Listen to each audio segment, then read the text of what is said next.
killing me. They're killing me. What's up? What's up? What's up? Str8 No Chaser the podcast. Thank you for joining us once again for the live broadcast all over all social media. Thank you for tuning in. Please like, share, and subscribe to us. We are available on Apple Podcasts, Spotify, and wherever you consume your podcast entertainment. We want to be in that mix. So hit that like, follow, share button, all that other good stuff. My name is John Fire Ali for entertainment purposes, and I'm just one of the members of the little crew here. You know what I'm saying? And we need to introduce ourselves to you. Go ahead, hit it, Ra. Yo, what's going on, y'all? This is Rashim, aka Ra. Rita, I see you out there. Yes, she feels a kind of way because her comment says she didn't get a tag. Rita, I didn't post anything on Facebook. I didn't tag folks. I'm sorry. So if we only get 12 people who stream with us live tonight, it's my fault. But that's me. What's going on, Rita? What's up, Queen of Sheba? So now I'll throw it up to my cuz Cage. Go ahead, give it to him. With the whole beard, Rita said. Rita said KG with the whole beard. Got a whole beard, man. Got a whole beard. If y'all want to see that, just check us out on Str8 No Chaser on our IG. Check us out. The podcast joint. So just saying what's up to the people, man. I missed y'all the last go round. I was on the flight. I did check out in the comments. It looked like it was a fun time. So let's get active. Let's get active. I forgot to mention our tagline. Okay, so we are, why should you watch this show? Why should you listen to this show? We are four guys that have known each other for over 20 years. We got various different opinions about many different things, and we are going to try to solve all the world's problems one drink at a time. So to get this whole thing started, what are we drinking? What are we drinking? Listen, it's what is it, St. Patrick's Day? So I got me a little Irish. There you go. Right here, little Jameson. I'm not the whole kiss me, I'm Irish. No. I'm black every day, all day. But I will drink a little Irish whiskey on St. Patrick's Day. And yes, Rita, I saw you in your comment. Let me start tagging people. Tag folk away. Let them know. Let them know we here. Let them know we here. Fall into it. They'll come in here sooner or later. Sooner or later. Well, I am drinking, per usual, some tequila. However, this time I'm not drinking Reposado. I'm rocking some Avion Reserve 44, which is an extra añejo. So I stepped it up a little bit more smokier. Is that how you say it? Añejo? Is that how they pronounce it? Añejo. Teaching lesson, dropping jewels. You learn things on this show. Man. You learn things. When you grow, you expand, man. That's what I'm saying. Expand. So what you drinking, Jay? We're gonna do a little. Keeping it simple. Woo. Jameson, the usual. And we just gonna go ahead, start this whole thing off. So to kind of, hold it. Wait a second. So to start this whole thing off, I know we got to have a little cheers and all that. Let me just throw a little bit of that in there. I'm not trying to do anything special. Salute, gentlemen. Salute. A little tumbler. Salute, brothers. There you go. Chin, chin, chin. V is saying in the comments that remind folks to set it up on their phone so they get a ping when the podcast goes live. That means I won't have to remind y'all or to tag y'all. I be working. I be ripping and running. It's a lot going on right now in the world. It's a lot going on. So it's a lot going on. Y'all set up some pings. We here every other streaming live every other Thursday. I neglected to mention our email address. If you have some more suggestions for us to do, straightnochaser23@gmail.com. So send us an email. Straight with an 8. There you go. Straight no 8. So for those who are listening, STR8, no chaser 23. There's a science behind 23, y'all. At gmail.com. You never say what the science is. I know what it is. And what's funny, when you first did it, I was like, he said it. I was like, what are you talking about? And I was like, oh, yeah, I get it. I get it. Yeah. But everyone don't need to know everything. Yeah, keep listening. Need to know you make it up. There's sense behind it. Right. Yeah. Right. So to kind of ease into this, since we're talking about work and being busy and whatnot like that, what is like the worst job you ever had? I'll say this. I never had a job that I thought was the worst, to be honest. I have positive ads. No, I've been fortunate where I've appreciated every experience I've had, every career, every job I've had has given me the experiences that's got me to this point right now. And so, if anything, it just provided me perspective. So I haven't had a worse job. I will say that I've had jobs that I haven't been proud of because of my own pride and ego. But outside of that, hey, I ain't never had no worse experience or worse job. Just more pride and ego. That was like, man, dang, this is what I got to do. That's what I got to do. Yeah. I tell you, for me, let me just first, Rita in the comments said she didn't know that there wasn't a notice sent out, so no need to bash her about the tag comment. She was like, don't bash me about the tag comment. I didn't even know. She telling us she just came in here. Right. I just want Rita to know I apologize. I'm sorry. Sorry. Hey, Angela. Hey, it's all good. It's all good. Angela said, hey, Angela. What's up, for me, the worst job I had, I'm not going to say exactly what the job was, but I'll talk about the characteristics that made it the worst job that I ever had. You ever have an abusive boss? You ever have people who were so ambitious that they wanted to be the leader, they wanted to run something, but they didn't take the time to get the skills to do it effectively, and they was just horrible leaders? And I've worked for a couple of them, a number of them. But one in particular, at the last minute, they keep coming to ask you for stuff that they should already have. We running an organization. You coming to me to get basic information about stuff. You the leader. You're supposed to know this already. It's not like it's data where that's ever changing and I need to supply it to you. You asking me simple questions about financial aid, like how to awkward. I know what this gig is. Hold on a second. And then there was one, another situation with this. He wanna sit down and have conversations all day. People be like, we're not the type of job where you just walk out at 5. Sometimes you gotta put in extra hours. I'm like, no, you don't. You only put in extra hours when you spend the whole workday talking and eating and sitting downstairs smoking cigarettes. So now you got to stay till 7, 8 o'clock. No, there's enough time between 9 and 5 to get the work done. I'm out the door. Boundaries. Well, damn. There you go. You got to set them boundaries, people. Facts. What did you learn from it? What did you learn from that experience, Rob? I learned what type of leader not to be. I've learned from all my off-kilter, abusive, aloof leaders, absently what leader not to be. And it's the same thing with like, how you learn how to be a friend or a parent or a lover or a husband or a wife based on what you don't want to. Well, hopefully you do this. You see what you don't like, what didn't work well for you, and you say to yourself, I ain't never doing that. Sometimes, yeah. Yeah, sometimes. Right. Yeah, you're right. But it is what it is. But listen, let me jump out there with something real quick because I think there's something going on connected to John this didn't say Russia. what his words were. Oh, I'm sorry. What was your worst?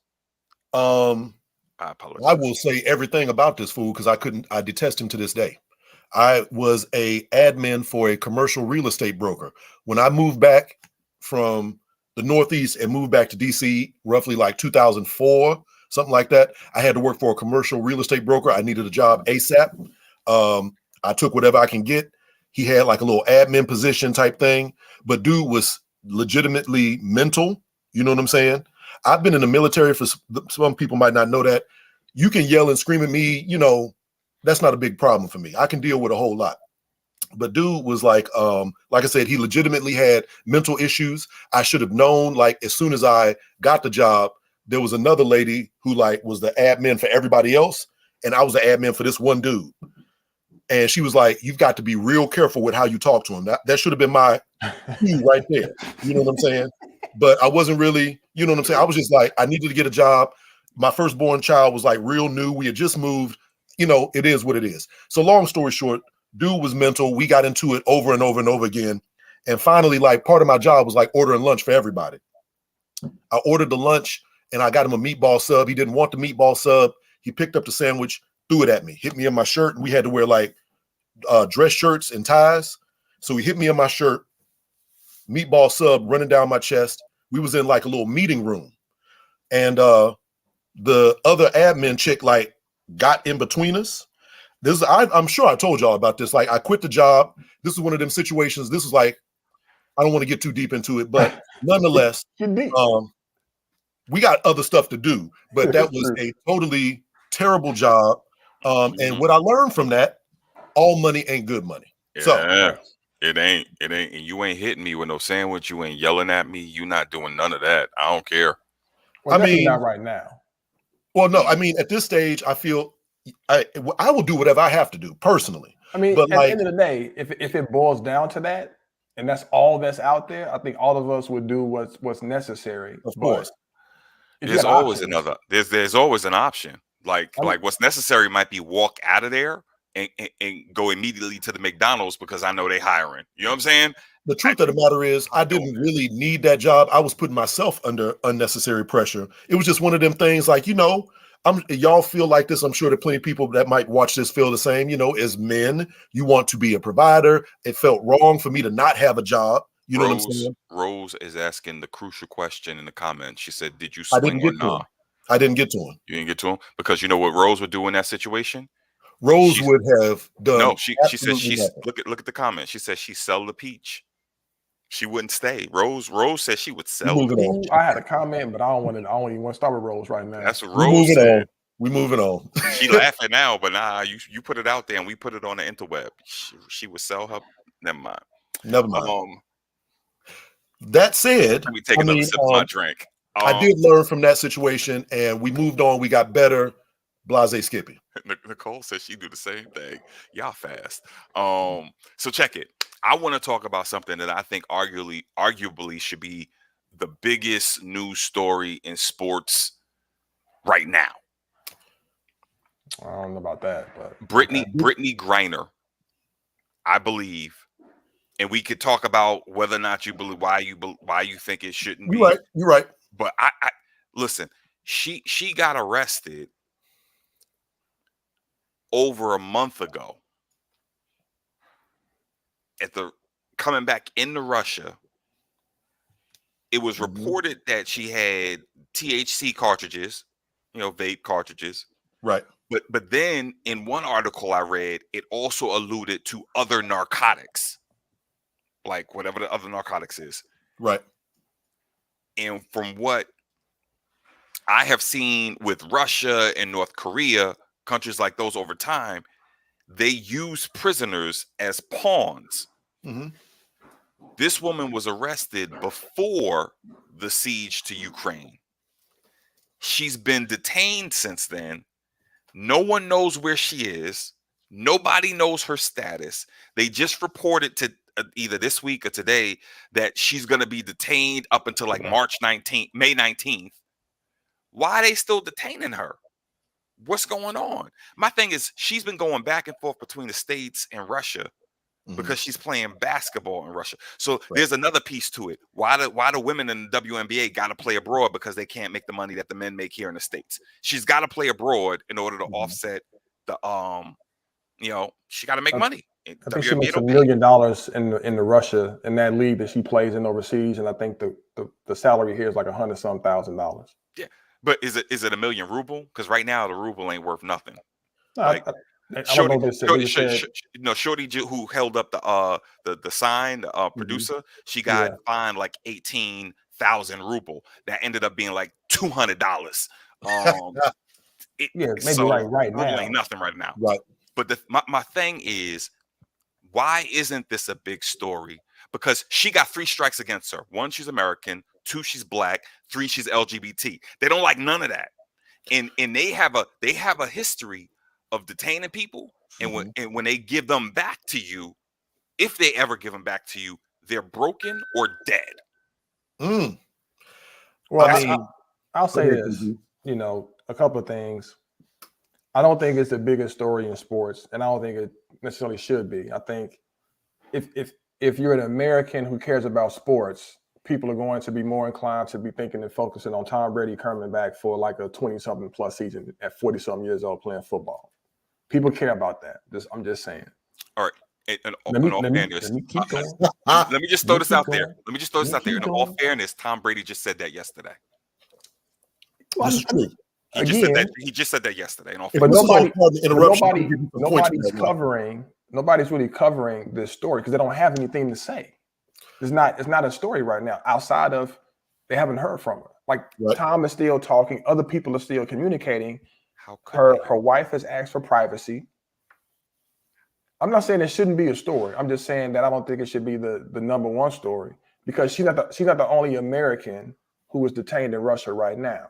There are 2 other people who have been there for a number of years who are, I think the one dude is 30-some years old. Another dude's like in his 50s. But either way, they've been detained for a number of years and have yet to, there's been no media frenzy around, these two guys. Should she have been arrested? I mean, based on the laws in Russia, I guess. I don't know. It carries up to a 10-year sentence if you have the things that she had in her possession. We don't even know if she had it. Well, they released the video. I'm not saying the videos it could be doctored. I'm not debating. What did the video show? I didn't see the video. What did the video show? They show her going through like an airport and they're going through her bag. They show her coming up to the side and I saw that. But I didn't see no one hold up a vape cartridge. I didn't see no one say, "Ooh, we got some narcotics right here." I didn't see that. What does it matter, Rasheen? What I'm saying, listen, man, it's very political. Of course it's political. Of course it's political. So like that's what it is. So I don't know why people are tripping about that. And the reason that it is not a bigger story, since this is the Straight No Chaser podcast available on Apple Podcasts and Spotify.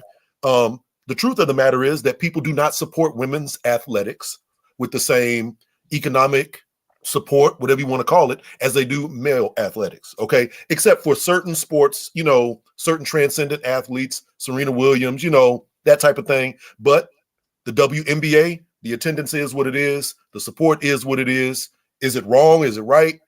That's an individual choice, but nonetheless, it is what it is. But this chick, I want to say I read that she was like the highest played, you know what I'm saying? NBA, WNBA. They say she might be the best ever. I mean, she's the highest paid right now. So she's making the money. She's just the money to be made is smaller because people don't go to the games. She's not making $200,000 in the WNBA. I think she is actually. Can we put a little wager on that? I'm about to look it up right now. No. Don't look it up. Don't look it up. Don't look it up. I'm going to look it up. Look, I think it's a travesty that it's not being talked about.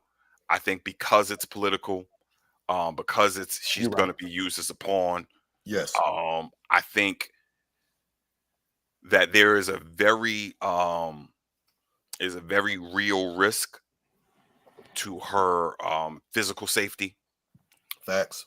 And I do believe that Russia will do and or say anything, and they could have already thought to themselves. I mean, this woman has been coming in and out of the country, Right. and I'm supposed to believe that her being familiar with Russia and how serious they are with stuff, she's gonna be like, I'm gonna bring narcotics through the airport. Stranger things have happened. I will say that. It used to be our phrase. Stranger things have occurred. Yeah. I mean, and listen, let me be very I just clear. find it hard to believe. Let me be very clear. I think what she is experiencing is unprecedented and unwarranted. Let me be clear. Based on the information that we have been provided and going into another country, you are subject to their rules and regulations and what they find to be legal and illegal. Absolutely. And so, Americans are applying an American experience, due process, etc., into a Russian environment. Those two things don't mirror. So I think we have some expectations that, aren't going to be realized. And to your point, I do hope I hope she gets out. I hope she gets out soon, and I hope she comes back safely. But it's looking a little rough. Rose says that's not the issue, KG. I mean, that's her opinion. Tell us in the comments, Rose, what you believe the issue is. Well, here's one thing that people seem to forget, and people got the memory, they got real short memories. Russia has been shown to use social media to manipulate American society. Like they do that. They're very good at that, and they do it via manipulating Black people specifically. That's been proven and shown. They did it for the election for 45. Okay, cool. What I'm saying is they are very aware of the symbolism of having a Black gay woman locked down in Russia, experiencing all the deprivations that regular Russian people are getting right now to American political systems during an election year. I mean, all this is very political. Women's History Month. You know what I'm saying? Women's History Month, blah, blah, blah. So, yes, very political. Of course, we want Brittany Griner to Griner, my bad. Brittany Griner to be free. And I want to shout out the Howard Lady Bison, who just won the first March Madness game in school history. Yeah, that really depresses me.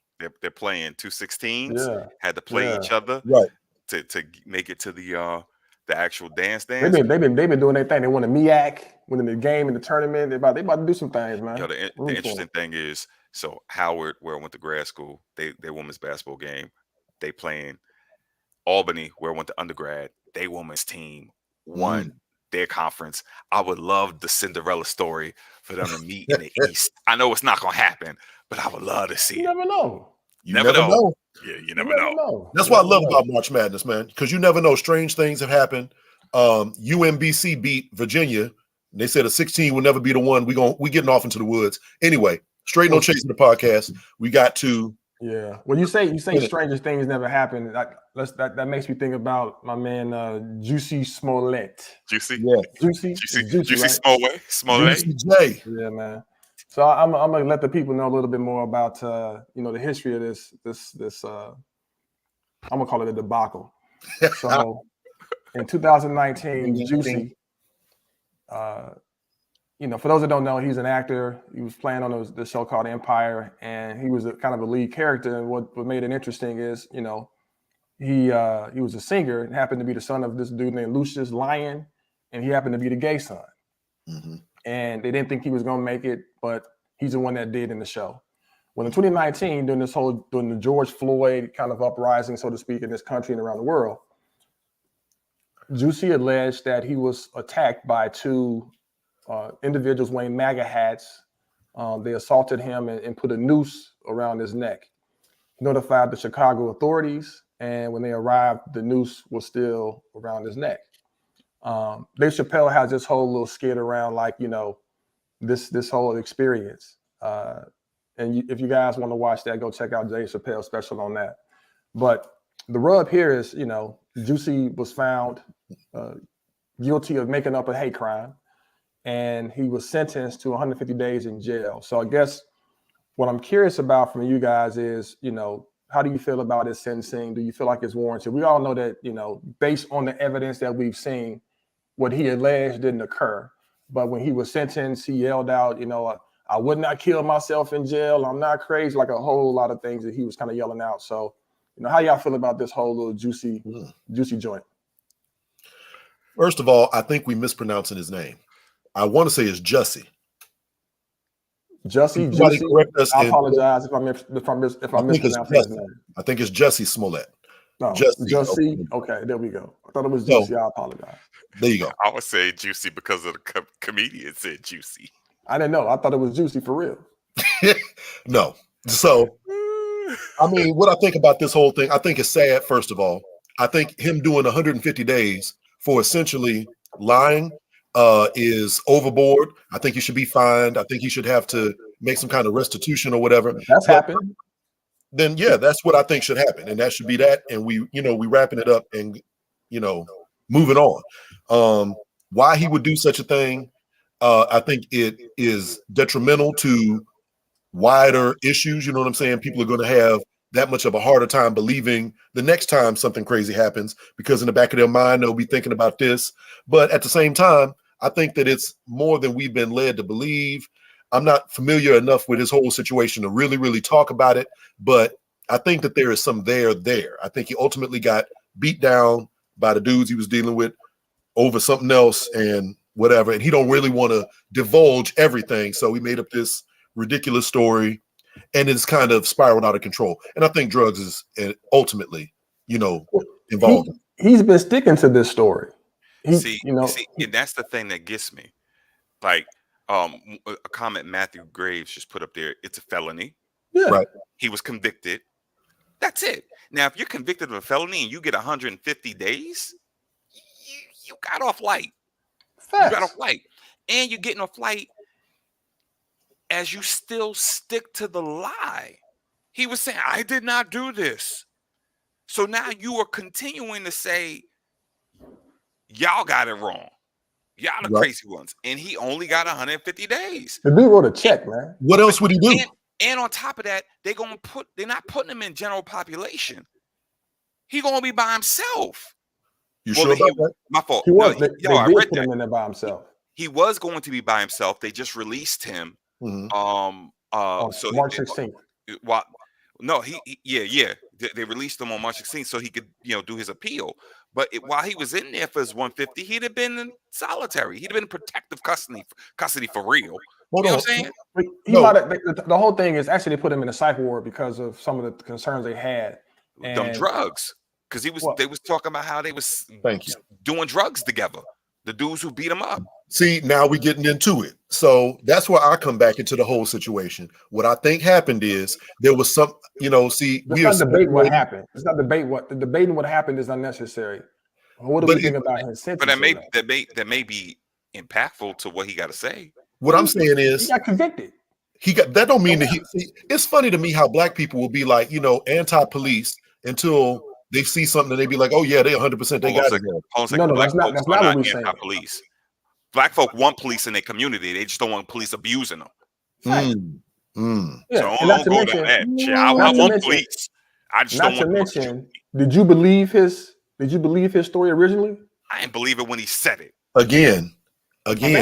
Let's go back and discuss what the story was. That's what I'm saying. Go ahead. What was the story? He said that he got jumped by some supremacists and that they put the noose around his neck or whatever the case is.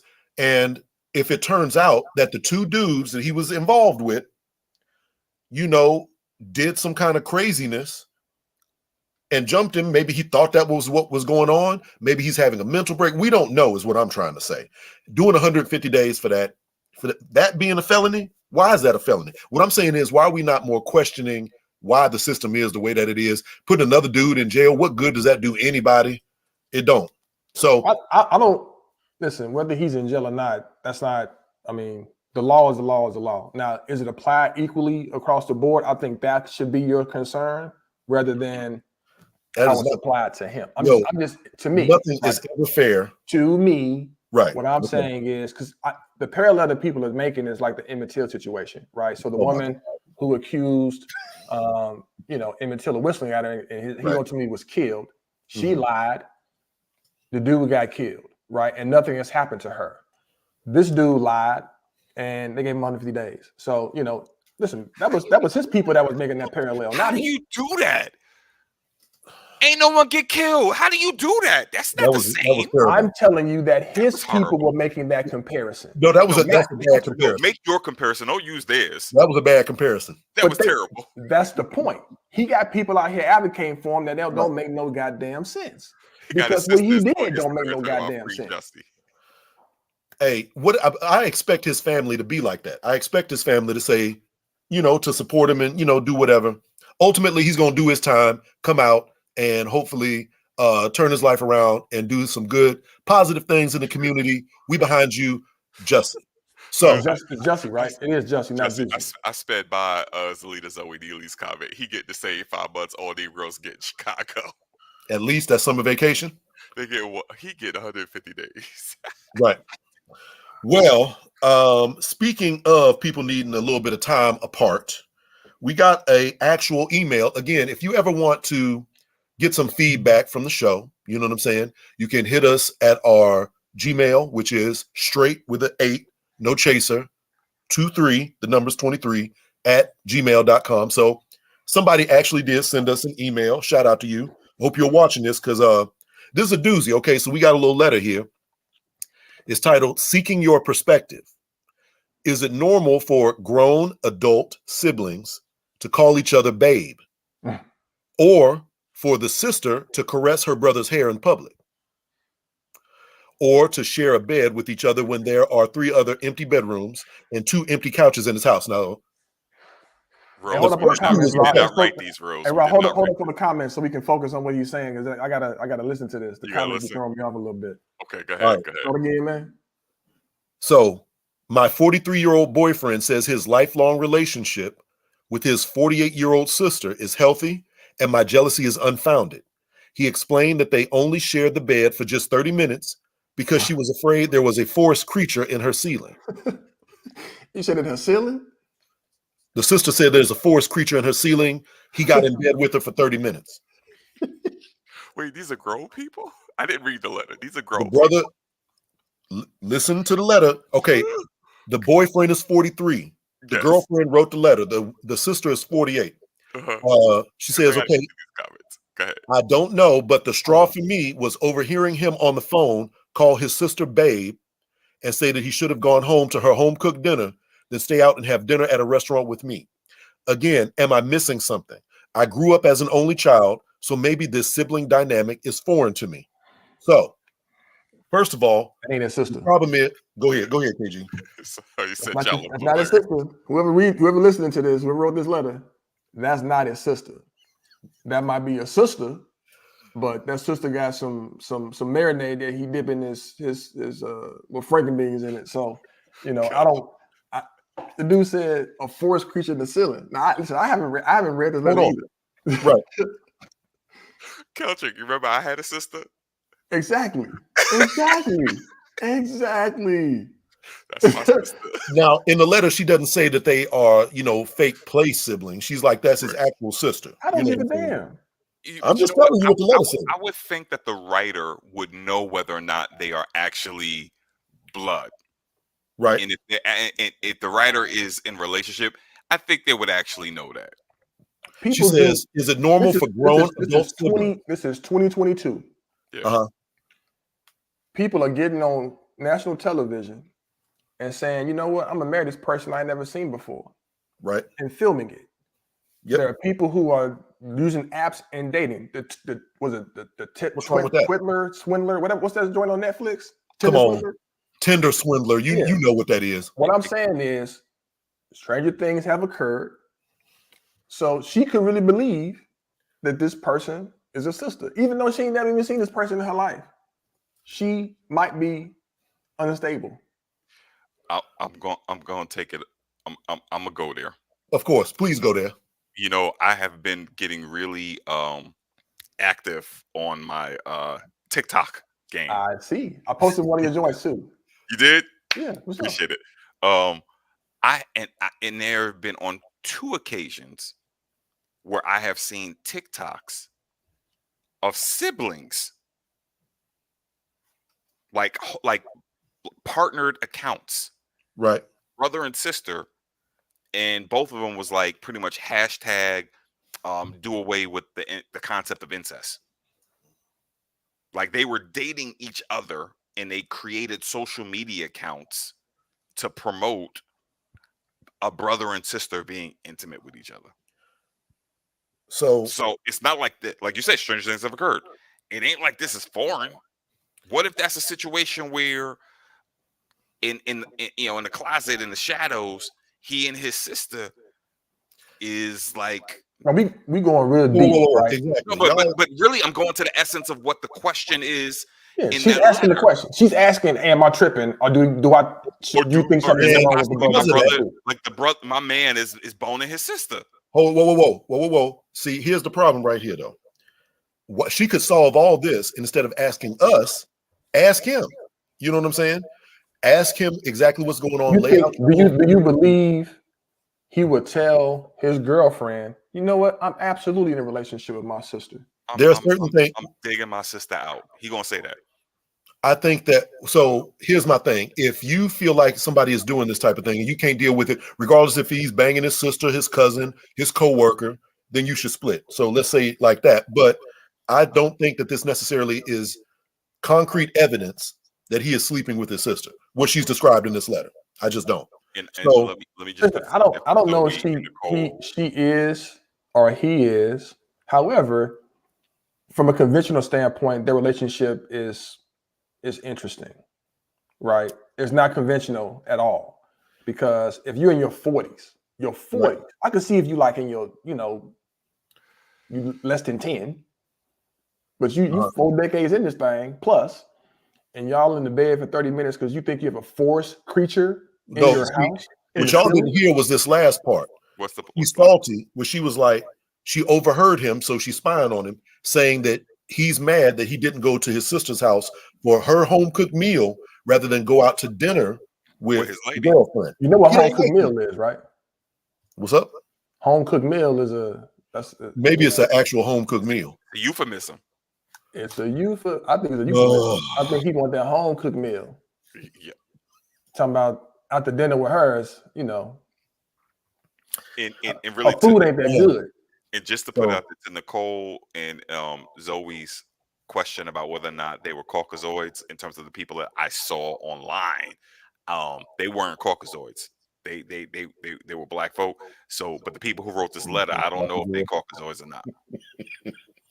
Caucasoids? Interesting. Okay. Well, I mean, my advice to you. The real question she should ask is, when they went in the bed for those minutes, what were they wearing? And where was she? Where was she? While the man and his sister was in bed, where was you? What was you doing? You should also ask, how long had the creature been in the ceiling? All that. Yeah, we need more information, because I need to know what is a caress. Like, let me ask you this. Like, if the sister comes by and just kind of hits him like this. Right, we didn't even touch on that whole caressing the hair. Right. Because what if she just come by and just like does one of these? You know what I'm saying? It's not a big deal. Now, if she's messing with his ears and whatnot in his neck, that's a little bit different. Hey, here's one. How did he console her? Did he rub her back? Did he give her a massage? Yeah, he rubbed her back. They share a bed and blah, blah, blah. Forced creature in the ceiling. I mean, if you got some possum or something in the ceiling, you got some squirrels in the ceiling, it happens. Right. You know what I'm saying? Anyway, hit us back with part 2, because we need a little bit more information with this at Str8NoChaser23@gmail.com. Appreciate that. And for what it's worth, we are always available for topics, questions, any kind of issues you might have. We're going to solve your problems one way or the next. Right. But, for now, thank y'all for listening. Right. Subscribe to us, y'all. Follow us, y'all. We are on Apple Music. We are on Spotify. We are wherever you can catch your podcast listening pleasure. If you want to see some clips, you can watch our clips on YouTube. But kick it with us and email us, as John said. Our email address is a very simple one. It is Str8 with an 8, Str8 NoChaser23@gmail.com. Yep. So if you need some advice, you want us to give you our 2 cents, we are committed to giving you our 2 cents. There you go. I'm still in tears, man. What'd you say? I'm still in tears.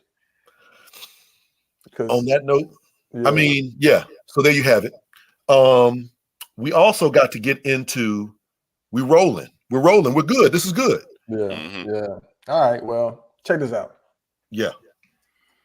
I think she has a lot that she needs to question. But in that same respect, since we're talking about, the situation with this little lady here, we've all seen situations where, maybe a woman or a man can bounce amongst the people within the crew. We've seen videos. What you say? He said bounce between people or men bounce amongst people in the crew. So like, you ain't talking about our crew, because I was about to be like, ain't no men bounce between the crew. What is you talking about? Go ahead. I'm just saying in general. Okay. All right. Okay. You guys are seeing the videos on Instagram, and I ain't no Facebook, but I'm assuming they're on there too, where somebody calls somebody the N-word and they react, and they give them that little 1-2 piece special, knock them out. Right. All right. So, question: when you think about, I know, right? I know. He always does this. I'll be trying not to curse, man, but every once in a while, where are we going? Okay. Listen. Go ahead. In relationships, we all kind of have things that we like, dislike, that we rock with, don't rock with. So what I'm curious about is, what the hell are you guys' non-negotiables? And because it's such a broad question, I'm gonna try to narrow it down to like 3 different, little genres or areas. All right, life.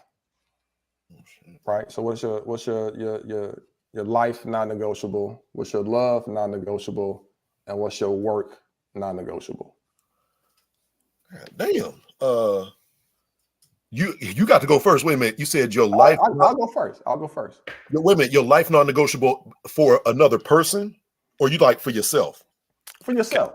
Okay. I'll jump out there because it's really the same for all of them.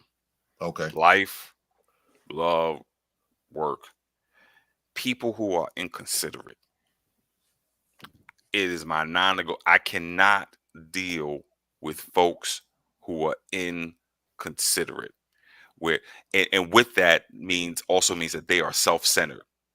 So everything is on their timetable, on their schedule, regardless of how you think, feel, or emote about certain things. I cannot deal with inconsiderate coworkers or people who are employees of mine. I can't deal with inconsiderate friends. I can't deal with inconsiderate partners. If you can't see the fact that the world revolves around you and everyone has to hop, skip, and jump to your tune, because for me, this whole thing is about life is about compromise. I'm going to win some. I'm going to lose some. I'm going to be on the top sometimes. I'm going to be on the bottom sometimes. I'm going to have to give sometimes. I get to take sometimes. It can't be about always me. Gimme. And, I've had friends that I have walked out on like, nope. I've had friend breakups like, nope, can't do it, because you collect people and then you make them worship you. Ain't going to be me. Inconsideration is like top for me. I can't stand it. What you got, Jay? Damn, son. Well, I mean, actually, yeah, for real. I'm like this is a deep ass topic, Brian. It ain't that deep. You should have something that when you see it, you like, nope, I don't mess with that. Oh yeah, I mean, it took me a minute to kind of get to that. In life, what is my non-negotiable? You're gonna have to respect me. You know what I'm saying? You don't necessarily have to like me, but you absolutely have to respect me. And if you don't, then I'm going to remove myself from whatever situation it is in life. You know what I'm saying? In love, you got to treat my children like they were yours, or it's not gonna work. And then what was the other one? In work, I need to make as much money as possible. So that's kind of. So the non-negotiable is you can't be working for pennies. Oh, facts. No. Can't do it. There you go. All right. That's fair. I think for me, so in life, my non-negotiable is people who complain and don't do anything. You got to try. You got to get up off your ass and do something. And if you ain't gonna do that, then I can't rock with you. And that's for everybody. You know, I can't stand somebody that's gonna complain about something over and over and over again and don't try to do something to remove themselves from whatever the situation is, or just try to pivot in some capacity, do something. When I think about love, I think if you can't communicate, that's my non-negotiable. You got to be able to talk. And I think so many relationships are damaged and flawed because people refuse or have the inability to communicate how they feel, their position on certain things. And if you're a good communicator, then you can agree to disagree and walk away without any hard feelings. You can figure out ways to kind of find common areas, common ground, or you can influence people's decision-making ability based on how you communicate. So, you know, I have to be able to have someone that can open their mouth, and as I tell my daughter, use your damn words. When I think about work, anybody that's disloyal, right? Like I can't deal with someone who is disloyal, because as a leader, I need to be able to allow you to fail and succeed, and not throw anybody under the bus unnecessarily, right? Because it's not like most people don't do anything that's career ending for the most part. I mean, some people will, but for the most part, people make decisions that don't put themselves at risk. But you know, if you're disloyal, you're kind of a mercenary, a professional mercenary, and there's nothing wrong with that. But I can't rock with that personally. Can I pull out some of the responses? Shoshana was like, her non-negotiables, you got to be authentic. Victoria was like, laziness, she can't deal with that. Queen of Sheba, respect is a non-negotiable. For V, anyone who won't allow her to have her own opinions. Decca says you gotta have faith, you gotta believe in have some kind of relationship with God. That's a non-negotiable. Nisha's talking about any form of abuse is a non-negotiable. So let me ask you real quick before we hop out of this. Do you think it is important that adults, when you get to this point, everyone likes this question, KG, do you think that it's important once you get past a certain age that as an adult you create a list or you become conscious of non-negotiables? So as you navigate this world, when you bump into folks, you could be like, nope, nope, nope. Yeah. I think I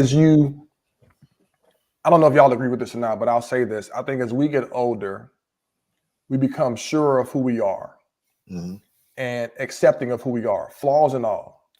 And when you get to that point where you know yourself, it's easier to have those discussions and say, you know what, I'm good, to me, right? Like if I'm hanging out and I don't like what's going on, I got credit cards, I got cash, I got all of that stuff. I can say, you know what, Keltrick, I'm out. And ain't gonna miss a beat. I'm good. And because of that, my conversation with people can be a lot more direct. I can save a whole lot of time and get straight to the point in an appropriate way where I don't have to waste that time. I think when we're younger, we're trying to figure things out a little bit. You kind of have a little bit more room to kind of just say, you know, accepting of what people are doing, saying, and acting. And at this age and stage of the game, hell no. Time is precious. Word. The way I started telling people, even that I work with, there are 1,440 minutes in every single day, and it is not currency that if you spend, you can get back. I could spend money and make more money back. If I spend those minutes, I can't get it back. So if I'm wasting my time with somebody that's on my non-negotiable list or my red flag list, I can't get that back. So I'm not doing it. I mean, maybe I'm still a child at heart or something like that, but there's very few things like the things that I listed. That's definitely my non-negotiables. But like, no, I ain't gonna be with nobody that's not gonna be respectful or doesn't care for my children or whatever. But a whole lot of stuff that other people would trip out about. I think that they would, for the right person, change their mind.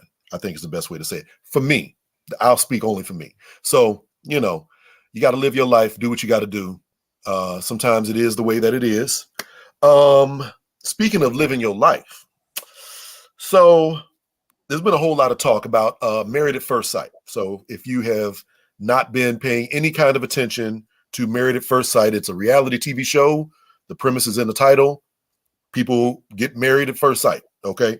And one of the couples on the and I can't believe that this damn show has been on like 14 years.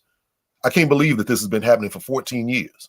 Anyway, one of the people on the show, one of the couples on the show, is Olajuwon. And are we going to do the video? You want me to play it now? Yeah. Let me know when you want me to play it. Let's play the video. Basically, Olajuwon and his wife is named Althena. I think. Katina. Olajuwon and Katina got married, and Olajuwon is a very demanding man in his marriage. And we got a little clip here to kind of say it much better. Now, we don't own this clip. This is on YouTube, so we're playing from YouTube. I think you're being as your husband, that's why I stepped up and I said, you know what, I'll handle. You can't really hear it though, Rob. The thing that those girls did, I told them to do all of that. I just physically did not do it because I was at the apartment. We had to go shopping. I did the decorations. And then even with the Tina, let me stop you because you're not even comfortable with what you just said. I am. I was with you when we did the shopping, and I was with you when we decorated. She put effort into my housewarming because we went and got the stuff, but I absolutely believe that she could do more. What I'm trying to say is that you say you orchestrated and made this whole thing happen, correct? Yes. What part did you do on your own? You work at home. You did not physically get out of the house and go get these things. So hold on. So when we talk about a wife level, this is what I look at. Because I'm telling you how I feel. I know, need to see where you are as a woman.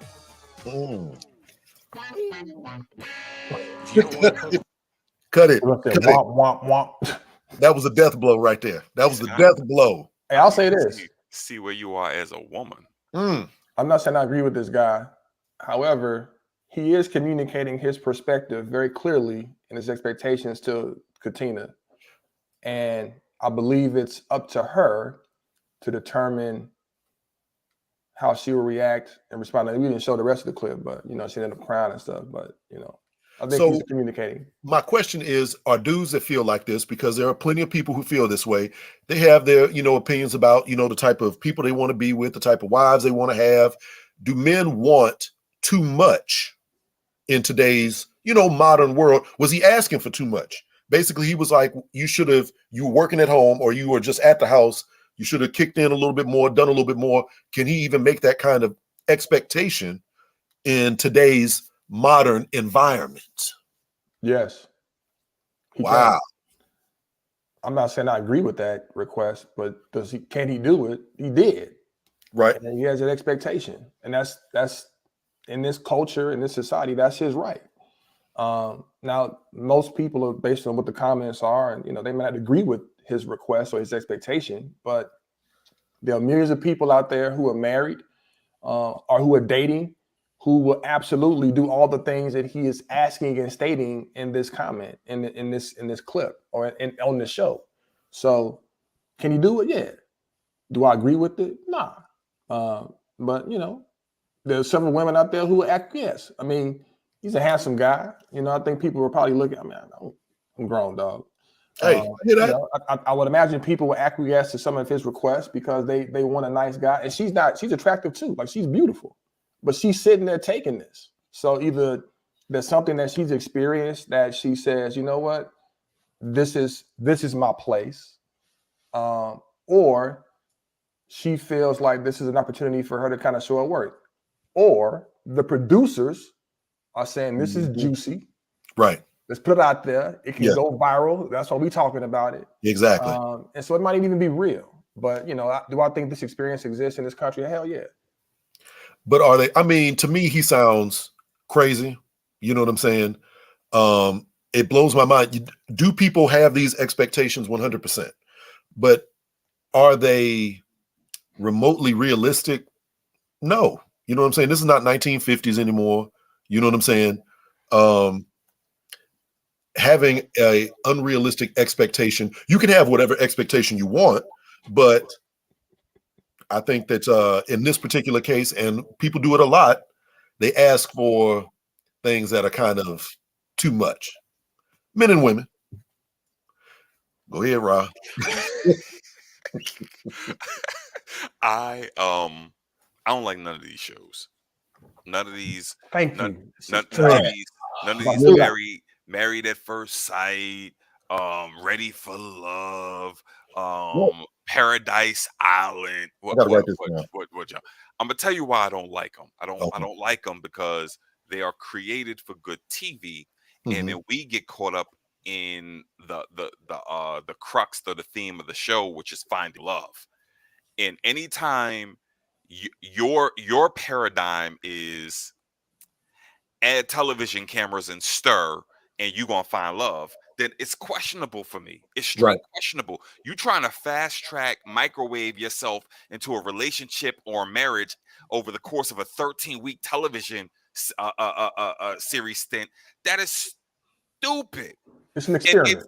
And it's not an experiment because they got multiple seasons. The experiment has But happened. that's why Wait a minute. it's an experiment they keep Can I- throwing can I- out there. Can I Ready finish? for Love is good. Ready Yeah, for Love is good. It's great television. I love the television aspect, but I don't buy into, yeah, we're finding love and we're Of in course. love with each other. I mean, and I'm it's show gonna marry business. this person. That's no. It's show business. So what that tells me to me, and this is me being the harsh me that I can be at times, if you really got on one of these shows thinking you was gonna find yourself some love or a husband or wife, something wrong with you.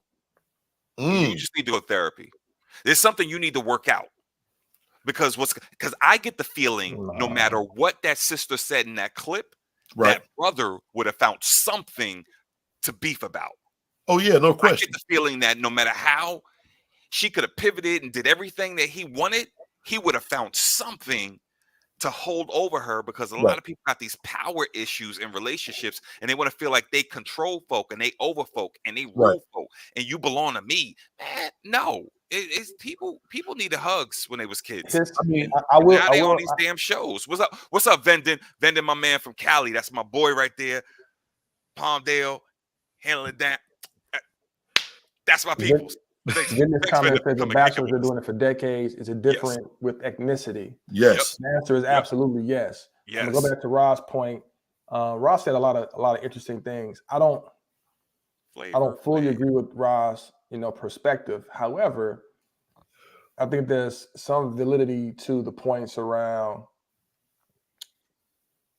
potentially escalating the situation. If she said anything, he would have found some trauma or some issue with it. Found issue.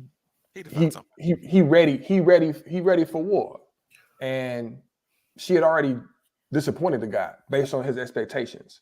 So I have no idea who this person is. I have no idea who she is. I watched the clip, and do I find it troubling for her? Yeah, she's in trouble, and in the way the clip kind of played out, she is subjecting herself continuously to this type of behavior from this guy, as opposed to saying, you know what, I'm gonna give you the middle finger, and producers, I'm out. I got my pride and my reputation. It's the same. This is the same dynamic with Kevin Samuels, from my perspective, where people get on a show, they listen to people tell them stuff that is super stupid to us. So a lot of us listening to it and watching it, like, why would you sit there and listen to this foolishness? They sit there, they want their little fame, go viral, and then they'll parlay that into something else, hopefully, after this. So we'll see. Yeah, but to your point, like she continually sits there and takes it. So for me, that's like, why? Why do you feel a need to sit there and take that from another human being? What is it about you that you feel like you can't go and find you a dude elsewhere that's going to treat you way better than that? Is it because you want to be in front of the camera, or is it because you have some big gaping hole in your heart that needs to be filled? Like, it speaks to what I was saying earlier. People need help. This is a little bit of help, victim and they're blaming. going on television. I think we're victim blaming. I think that if anybody's a villain in this whole thing, it is the dude. I mean, all of them. I'm talking about specifically in this issue, Olajuwon. How he's handling things is bullying. I agree with KG that he would have found something. If y'all heard what he said, he was mad that she didn't do enough at his housewarming party. You know what I'm saying? Like, what are you for real? But It is a ridiculous premise. We was discussing this earlier, like as far as arranged marriages and whatever the case is. I know that people do that in other countries and in other cultures, and that's great. But in America, especially amongst Black people, because this is the kind of thing you would have found out like on date one, and then you wouldn't have had to go through all this. But is what it is. And yeah, it's probably not very easy to leave. You contractually obligated, like you got to go through certain things. Yeah, but you can make it very clear that, you know what, I'm not rocking with what you're talking about. You can defend yourself. He could have done that. Or he could have just been a decent person. But right. I guess we're moving on. He's as Alita said, Zoe says he's a complainer with no patience. That's a bad combination. Hey, terrible. Chris, put your number out there. We can pass it along. Give him my number. Okay. You got something for that ass? Well, never mind. Where we going with those that don't know, Queen of Sheba has been in our comments when we had our professional sex therapist on. Oh, Queen of Sheba was in the comments throwing out all kind of information as well. So I don't know if she's saying she got something for that ass like that, or she's saying she got something for that ass as a dominatrix to whip them in shape. Oh, okay. I was thinking maybe she was talking about providing that ass, but never mind. Can I jump on something else real quick? Because something that kind of made the rounds. Right. Y'all saw what happened with our man, Black Panther director Ryan Coogler. Ridiculous. For those who didn't, give me a second. I'm gonna play for those who can watch it and in the A2 of all places. And for those who can listen to it, I'm gonna play. Well, let me set it up. Ryan Coogler went to the bank. He went to the bank and he gave the teller a note. Now we are living in an age of COVID, so people are running around with masks on. And in the case of celebrities, masks and glasses, because it's easy to hide your identity if you don't want to be bothered. So he gives the teller a note. I think it was like, give me $12,000 out of my account. And wherever you count it, pretty much do the counter discreetly somewhere else. For the most part, he ain't want nobody to see that he was withdrawing 12 G's out of his account. So just go do it elsewhere. Here's a note. I'm not going to say, hey, y'all, give me 12 G's. I'm just going to give you a little note. Right. Give me my money out of my account. Go count it elsewhere so no one can see it and bring it back. And in response, this is what the teller did.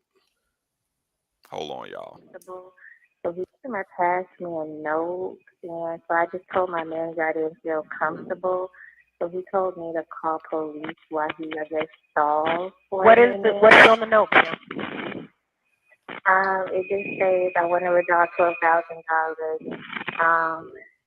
Just be discreet. Is this an actual customer, or are they trying to rob the bank? They had a debit card, and he inserted it. He gave me a California ID, but I was like, okay. I was like, how do you want the cash back? And he like just looked at the note. And he had no weapon, correct? Not that I know of. He just has on black sunshades, a black hat. Is he a black male, white male? He's a black male. And every time I ask him like a question, he's like, look at the note. So, but he inserted his debit card, and then I asked for his ID. He handed me his ID as a California ID. But I didn't look at his name because I'm just like so shook up. Like, I don't know what he's trying to do. So I just told him, give me one moment. I have to get my manager. Okay, so none of his information was even verified. Okay. He might just want to be discreet, but I have police en route. Yeah, I mean, he might. It just being weird. The customer passed me a note. Man. So let me just ask y'all. I'll open it like this. Do you see anything wrong with this situation? Everything was wrong with the situation. What? I mean, her manager failed. She failed. The police failed. Everything was wrong. I personally think that, I understand it's a little weird to get the note or whatever the case is, but I also understand why he would do such a thing. Who the hell told her to call 911 about this? Like, it logically, it doesn't make sense. His mistake was coming in and trying to be discreet. I would have been in there and been like, give it to me in ones, and I'm rolling out with the money phone because, why not? One, you are in Atlanta. Give me 12,000 in singles. Exactly. Man, listen. He failed himself. Wow. She failed too. The police failed. Everybody lost in the situation. This dude is, I want to say he's an Academy Award nominated director. He should have a team. There's no reason for him to go to the bank by himself to withdraw $12,000. Now, let's say he wants to anyway, right? Let's say he wants to anyway. He does it. It's his money. He can do whatever he wants to do. Right. However, when she's asking for additional information to validate who he is, because the request is oddly presented, and his response is, look at the note, look at the note, look at the note. He could have allowed and provided more information, because she can read his name, Ryan Coogler, that's on his ID, all that kind of stuff. And if she's curious, like, if I'm giving money out of this account, like, people do commit fraud. For those that don't know out there, maybe your account's never been compromised, people never taken money from your accounts. That stuff happens routinely. Now, if she would have gave this person this money from this account and it was incorrectly given, then people would be like, oh, she done, why she would have did. It was actually a level of protection she was trying to provide. Now, how she went about it, what the result was, people have issue with that. And I don't disagree with that. But he owns a part of escalating this situation based on how he carried himself and conducted his business. Now, she went to her manager. She asked questions. She didn't bypass the process. She went to the leader of the bank branch and said, hey, manager, it's a little weird. What should I do?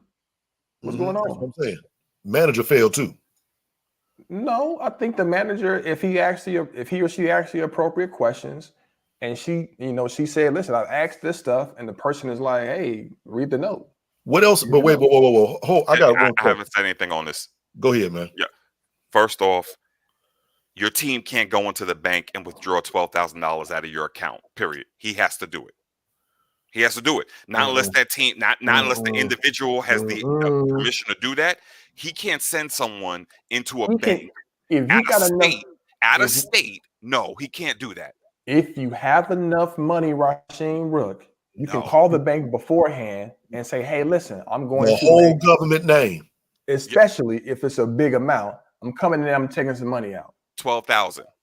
He's not going to be able to send someone up in there to get 12,000. Now, I don't know policy and protocol. Shoshana put it in the comments that her cousin works as a teller, and they have strict protocol that you don't call the cops until after the alleged bank robber has left the premises. So you don't do, according to her, you don't do it with the person sitting right then and there. I don't know if that's the case. Here's my thing, though. But can I finish my comment? Go for it. My issue is, if this was Ron Howard, right? If it was Martin Scorsese, if it was if it was a white director who walked in and like, listen, I'm just being discreet, read the note, give my mother my money, I have no doubt that they'd have been able to walk out of there without getting the cops called on them. She had his ID, and she's telling the cops, I didn't look at his name. I'm supposed to believe you got Ryan Coogler's name. You're a black woman, and everybody who know about Black Panther know Ryan Coogler directed it. Know they waiting for Black Panther 2. Come on. He did Creed too. He did Creed and Creed. He did Creed, and you in Atlanta, and you don't know Ryan Coogler's name? It's my understanding. Come on now, I don't believe that BS. I was told he used his card. He used his debit code, which is a lot of banks. They have transitioned to that. Right. Put your card in. Show me your ID. Here's your money. Bye. You've passed what you needed to pass. Right. You don't need to call. That ID has my name and my face on it. My card inserts it. Now, I don't know if he had an issue with his ATM password, his PIN number or whatever. But here's my card. Here's my PIN. Here's my ID. Give me my 12 G's. I'm gonna take it in singles. maybe the Follies, if they reopen or if they got a new spot. Please open There up. you go. There No, you go. Follies, I need to open up a new spot. But yeah, no, that was all on the teller. That was all on the bank. And then the cops just showed up. Was like, shit. We was act like called. fake IDs don't exist. Look, they have these IDs. I work in this industry. Come on now, the bank. You think a fake ID is gonna get past the bank? Oh yes, hell yeah. Yeah. You can get a fake passport. What are you talking about? So let me ask you this: if that's the case, are they going to hold that standard against everyone who shows up with a mask on and glasses and asks for their money? I don't know. Talk about it. They I should. don't know. So why they do it against him? Because the teller had concerns. The teller wanted to. She had ulterior motives. I mean, black men are a threat. Let's accept it for what it is. But Straight No Chaser, the podcast. We appreciate you. Please like, share, subscribe to us. We're available everywhere. Apple Podcasts. Before we wrap this thing up, we have one more. Hold on, Jay. This comment says from Victoria says that people that rob banks really use their IDs. It's not about robbing the bank, Victoria. It's about fraudulently withdrawing money. You can rob the bank or you can commit fraud. But he didn't. All of those things can occur. But it wasn't fraud. I'm not saying it was fraud. I'm just saying that the way he went about the process is sketchy. Yeah. Ingrid, get the hell off my line, Ingrid. It's the only thing that keeps my sound right. Right. Leave me alone, Ingrid. I mean, you got to get you the mic again, man. Nah, that mic wasn't working, man. It was coming off real funky. I'll try it again the next time we stream. Yeah. We got one recommendation for the people, and we're going to try to spice this up a little bit. What is one thing that you feel like everybody should be able to do? Like one skill that you feel like everybody should be able to do? One thing. I will go first. I think that everybody should have some working knowledge of hand tools. I have met far too many people that don't know the difference between a flathead screwdriver and a Phillips head screwdriver. Learn just handheld regular tools and how to use them. It will benefit your life. I think everybody should speak their natural born language and an additional language. For me, I speak English and Ebonics. I'm fluent in both. Fluent in both. I was about to ask you, what is the other language that you speak? Because it's called the Black Vernacular. There you Not go. everybody's fluent. They actually have an acronym for this too. AAVE? No, it's something else. No, it's not. Yeah, it is. I'm serious. Like, look it up. I just know it's a Black whole little thing. Vernacular in Ebonics. I don't know about the African American Vernacular something. It's AAVE. Yeah, something like that. Mine's a little bit, I guess, more simplistic. Common sense. I mean, you're asking for too much. I am, which is because some of these topics, common sense, Juicy, Jussie, Katina, common sense, man. Come on. Well, Matthew was saying cook, Nisha saying make eggs, Zoe's change a tire, clean up. Some people can't clean. Victoria's like people need to be able to clean up. Right. And it's like you got to be able to listen. Drive, Victoria said. How about share? Sharing? I tell my daughter that all the time. Share. Be able to share. Be able to share. Well, I mean, that is about it. Thank you once again for joining us. That was the quickest hour and 15 minutes of all time. We appreciate you. Again, we're available everywhere, Apple Podcasts, Spotify. I mean, thanks for joining us. And we want to make sure that everybody knows that this podcast is a production with Dana Bingham Guanillo. Did I do it? Of Makita Filmworks. Makita Filmworks. That's what we need to go away with. Produced by Makita Filmworks. Howard Alarm. What's up? Howard Alarm. And our original theme music is from KG. My man Jeremy. Midnight Music. There you go. That music gets me hype every time. We'll be back here in another couple of weeks. So hopefully you will join us. Midnight Michael. I don't know why. Oh, you know why? I know why the Michael's in there. That's his middle name, but Jeremy Michael Durham. He's dope. There you go. And on that note, we got anything else? No, sir. Peace out. We out. Hit you in 2 weeks. Peace.